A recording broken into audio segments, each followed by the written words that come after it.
ikigeragezo kirababaza, ikigeragezo kirajomba, ikinjira kigahinduranya, kikagera ku mutima, kikagera ku mubiri, ukirwanira wenyine n'amasengesho yawe, utaranirwa agaramye wagira ngo ijuru riri hafi, utarahura simwifurije guhura. Urure mu kigeragezo, reka nkubwire, abantu baraguhunga bose kandi ntacyo mupfa, inshuti yawe magara ni nayo mwanzi wawe gica, kuko iyo wageragejwe niyo gutaramana mbere.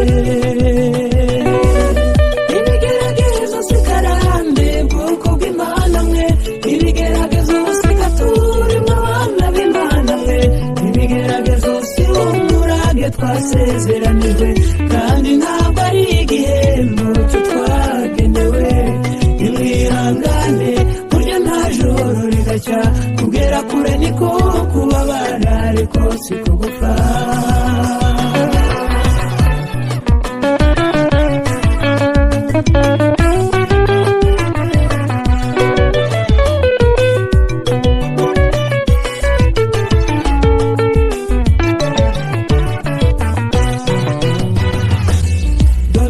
Ikigeragezo byose biragutinyuka, ibishwi n'inyoni byose biragutinyuka, ntawe utinya kukubwira kurimbwa kandi uri umugabo, ntawe ugutinya kuko nawe ubwawe ntuba witinya, ugenda wubamye kandi wari umugabo, ukananirwa urugamba kandi wari umugabwa mbere, ugaca mu idirishya kandi hari umuryango, cyangwa ugahera mu nzu kubera ikigeragezo, ukabura musazi kandi warambaye wageze, ukabura igikoma kandi waranyaga isukari, ukagenza ibirenge kandi warambaye inkweto, uri munageragezwa ukwino wabirondora.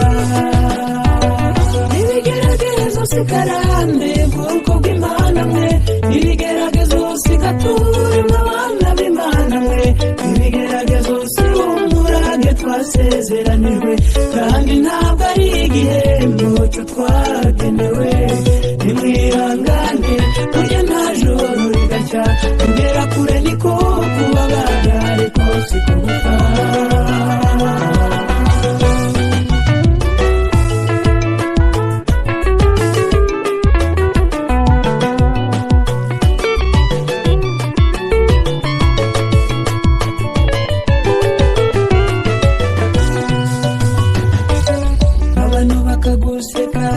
Abandi bakakuvuga, abandi bakakuvuma kubera ikigeragezo, baturiya yarashomye, baturiya ntacyo amaze, baturiya ni umurozi, icyo ni ikigeragezo.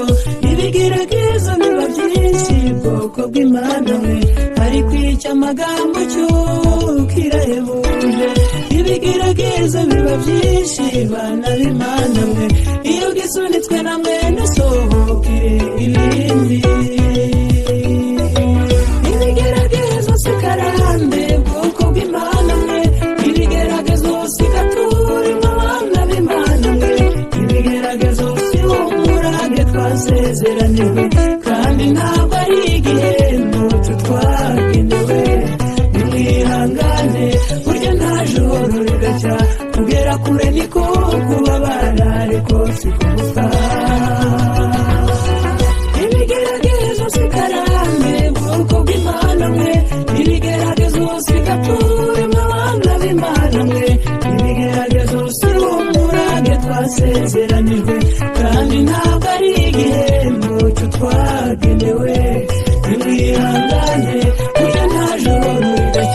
kugera kure